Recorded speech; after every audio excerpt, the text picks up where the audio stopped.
So moving on then from manipulation of matrices, another very important thing that we need to look at is what we call the determinant of a matrix.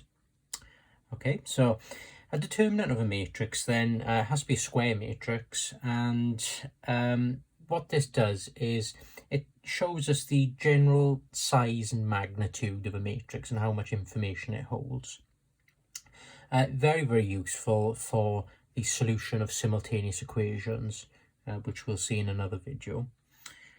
Okay, so there's a little formula for it. For example, then, if we had a matrix, let's call it A, and let's use some nice numbers.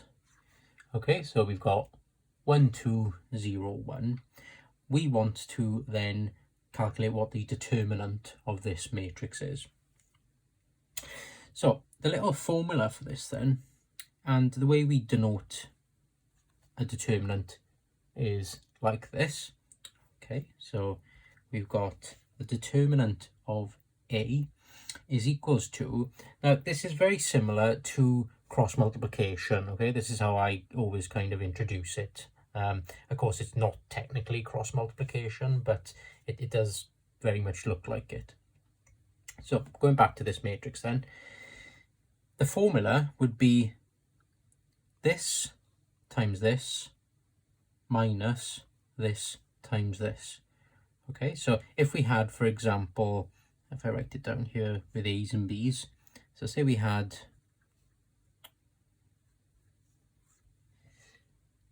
a matrix here, A, B, C, D, the determinant for this would be A times D minus C times B. Okay, so there's always this little pattern when we're finding a determinant. Okay, A times D minus C times B. So we're almost multiplying the diagonals. Okay, and we've always got a minus in the middle here. That pattern changes slightly, as we'll see when we get into determinants of a 3 by 3 matrix. It's a bit more difficult then. Okay, and of course this is a negative here. If we've got negative terms, elements inside this matrix, this can flip to a positive, so you've got to be careful. Right, so what we're going to do then, 1 times 1, which is 1, minus 0 times 2. So of course 1 minus 0, we get the determinant of that matrix as 1. Okay, so we'll see later on where we use this value. Okay, but it's very, very important in order to solve simultaneous equations, like I said. But using this determinant of a 2 by 2 matrix, we use this now when we go on to finding the determinant of a 3 by 3 matrix. So let's have a look at a determinant of a 3 by 3 then. So I'll give you a general formula. So we've got A, B, C, D, E, F, G, H, I. Right, so the general formula then for a determinant of a 3 by 3, such as this, would be this. Now I'm going to show you the pattern. There is a bit of a formula to it as well, but this is the pattern. Now what we do is we go across this top row here.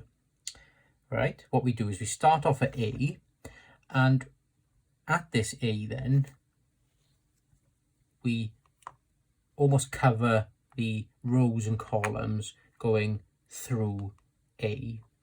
Okay, and notice we're left with it's almost like another small little matrix down the bottom there. Yes, so we've got E, F, H, I there. Now what we do is we do A, and then we multiply that by the determinant of this. So if you remember, it was EI minus HF. Okay, EI minus HF. Now what we do, we move along to B, and this is always the pattern. Okay, this is positive A, then minus B. Okay, so it always then is minus B. Of course, if B was a negative number, this would flip to positive, but this is always the pattern. A, and then minus B. We block off the rows and columns there, and of course we've got another 2 by 2 matrix, so we do di minus gf.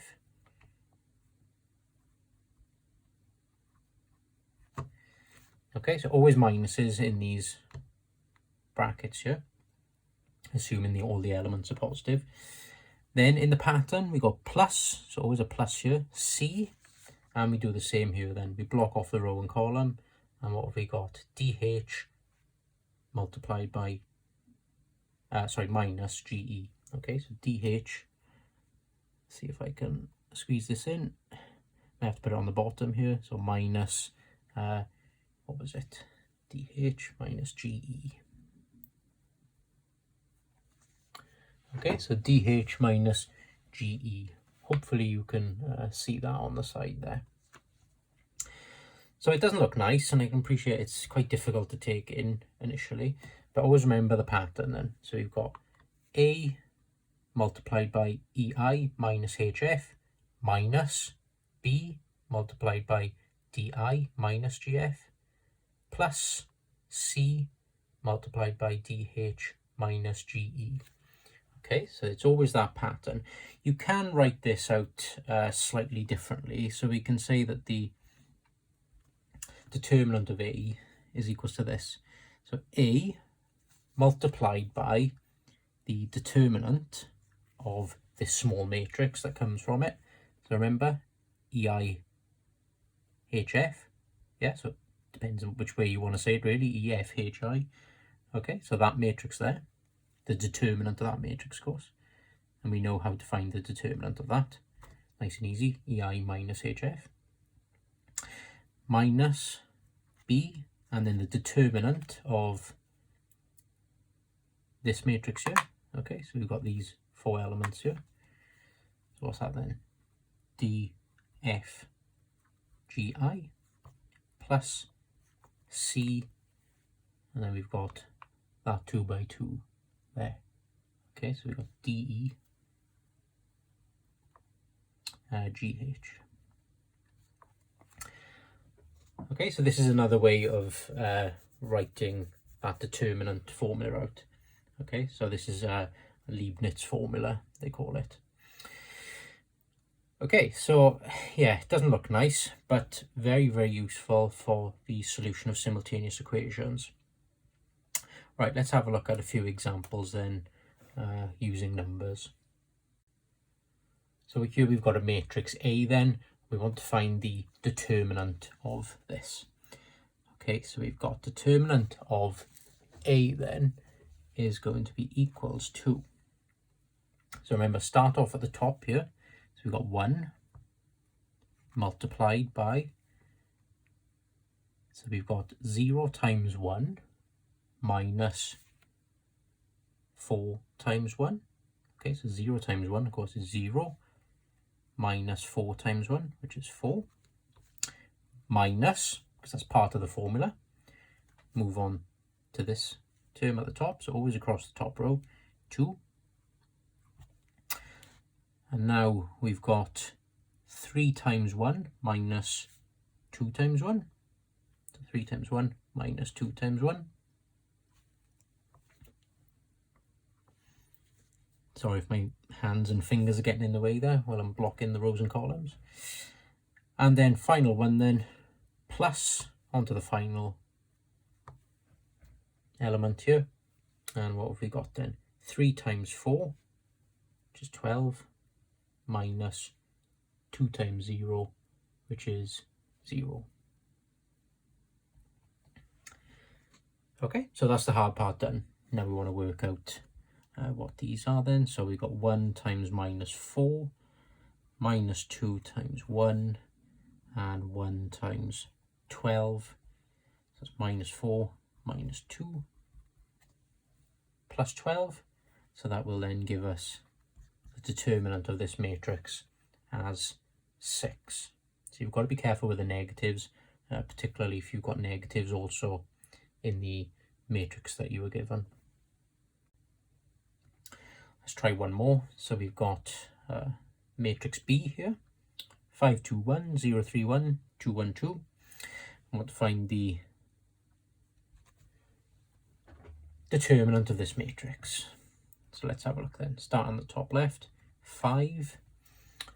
Block off the row and column. So we've got 3 times 2, so that's 6, minus 1 times 1, which is 1, minus, that's part of the formula, remember. Next element here.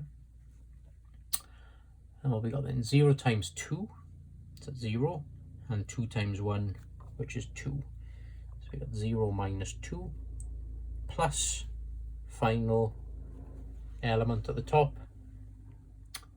Well, we got 0 times 1, so that's 0, minus 2 times 3 here times here, which is 6. There we go. So well, we got 5 times 5, minus 2 times minus 2, and 1 times minus 6. So that's 25 plus 4 minus 6. And that gives us 23. Okay, so there's the determinant then of this matrix B. And we can also get some of these determinants involved in more of an algebraic question as well. So for example, this one here, we have omega as this matrix here. But if you notice, of course, here we've got some algebra inside the matrix. So you've got a 2x here, and we've got an x plus 1 here. And we're asked to solve for x, so in other words, find x, if the determinant of this matrix is equals to 2. So what we need to do then is find the determinant of this matrix, and obviously because we've got algebra in here, we're going to end up with algebra, and we're going to put this equals to 2, and we're going to solve for x. Okay, so it might look a little bit nastier, of course, because we are involved in algebra. So let's find what the determinant of omega is first. Okay, so we're going to work out what the determinant of omega is, but it equals to 2. Right, so what we got then? 2x, and that's multiplied by 5 times 3, which is 15, minus x plus 1 times 1. So that's quite nice there, gets us out of jail a little bit because we can just stick that in as it is. Minus, now this is quite nice, we've got a 0 here. So of course it's 0 multiplied by whatever else we find in the determinants. So we know it's going to equal to 0. All of that is going to equal to 0. So that's quite nice, makes that a little bit easier for us. Plus, now of course we're going on to this final element here, and this element is a negative. So instead of a plus, we're going to write a minus. And sometimes people ask me, if that one changes to a minus, does it affect anything else? You know, does this become a minus, or does it mean that this is a plus instead? It doesn't, okay? So this doesn't affect any other parts of the pattern for finding a determinant. So we've got minus 2, and then this is multiplied by, right, so we've got to think a little bit here now. We've got 4 times x plus 1. Okay, so 4 times x plus 1. So I'm going to do that straight off here now. So 4 times x plus 1, of course, is 4x plus 4. Okay, so we've got 4x plus 4 minus, and then we've got 5 times 5, which is 25. Okay, 25. And of course, all of this is going to be equals to 2 in a second, because we're told in the question that it's equals to 2. I'm going to try and tidy this up first before we stick that up on the end. Okay, so we've got to be careful here now. We've got 2x times 15, so that's going to give us 30x. And of course, this minus now is applied to everything inside this bracket. Okay, so effectively, we've got here now minus x minus 1. Okay, so you've got to be careful with the negatives here. So minus x minus 1. That minus, remember, whenever you see a minus in front of a bracket, it's applied to everything inside the bracket. So we've got then 2x times minus x is going to be minus 2x squared.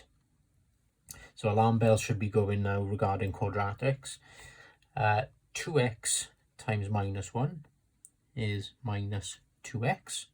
Of course, we can forget about that 0 there. And in this bracket then, we've got minus 2 times this 4x. Okay, so we've got minus 8x. Minus 2 times 4 is minus 8.